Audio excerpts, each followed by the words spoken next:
Hello, this is Victor. Welcome to channel Vic 5 in Season 5. So today I wanted to give a review of my iPhone 13 mini, which I've had now for 11 months, almost a year.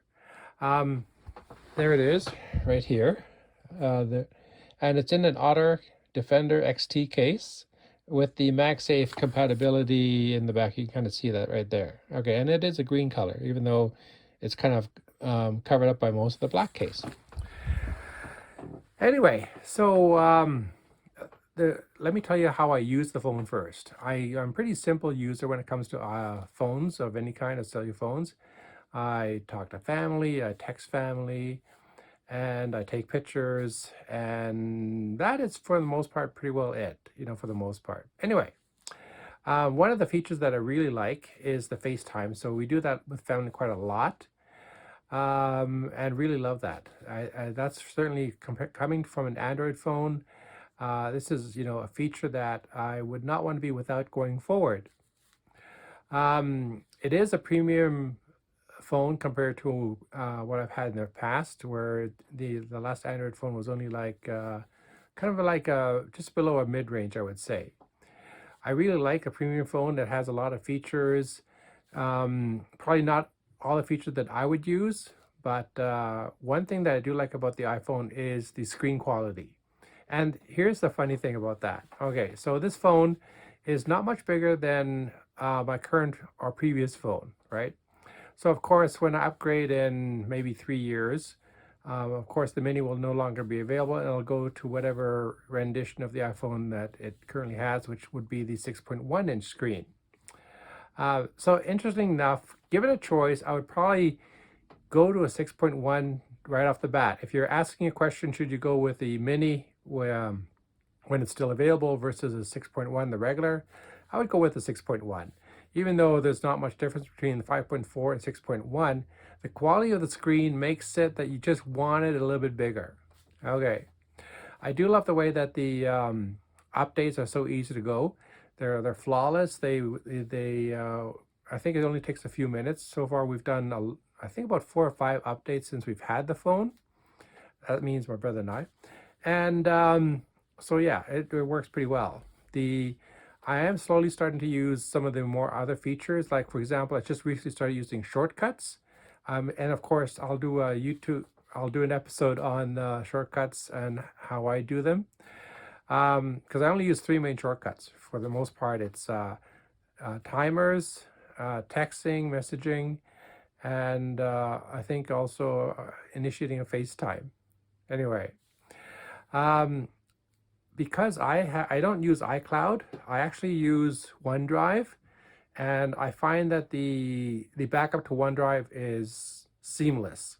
I just open up OneDrive, click on the photos, and it starts doing the upload, and there it is. So the reason that I use the OneDrive versus the iCloud is just because it's a better price point, and it's because I get about 1 terabyte of online or cloud storage. Anyway, I think that right now I do have an Otter case that I use just for safety in terms of the phone itself.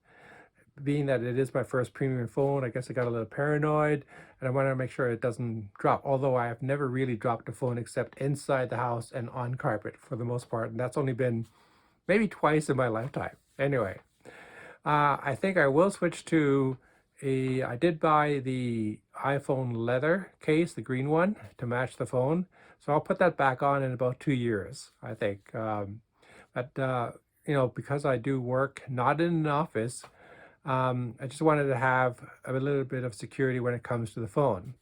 The only downside, like I said, is that you can't see the phone itself, which I think is a really nice design. It's one of the things that attracted me to iPhone. I'm almost not sure why. I never tried iPhone before, but anyway, I can't see me going back from an iPhone to an Android. That's not happening. Slowly, and of course, a lot of our family members also have iPhones as well, so that comes really handy with FaceTime.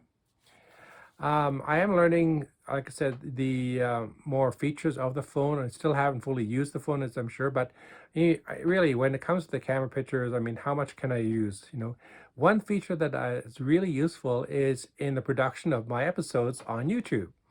Ever since I've got the iPhone, I've been using the iPhone to make the videos using cinematic mode, which is really, I find, much better than even my Canon camera. Go figure. And of course, the one thing that I did do as far as upgrading the phone was going from the basic 128 gigabyte memory to the 256 gigabyte memory, because again, I knew I was going to be making YouTube episodes using my iPhone. Do I want to use my iPhone more for other things? Yes. I can't really think of anything I would use a whole lot more right now, especially when I'm working. I mean, I think I haven't used it a lot when I'm doing traveling, but I haven't traveled a lot right now, so that's kind of pointless. But would I recommend the iPhone to anybody? Yes. And would I recommend the 6.1 over the 5.4? In retrospect, yes, I would. Am I sorry that I have the 5.4 mini versus the 6.1? No.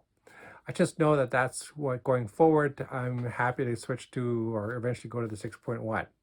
So there you have it. I think that for the most part, as far as me goes, that pretty well covers my phone. I do use the MagSafe a lot.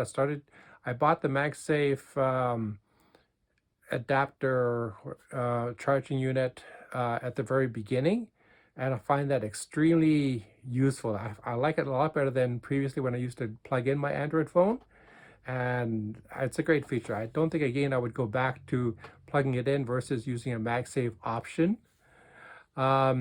I do advise that if you're buying a case for your phone and iPhone, and make sure that it is MagSafe compatible. The first Otter case that we bought, I didn't realize that, and it wasn't, and that was a bit of a nuisance.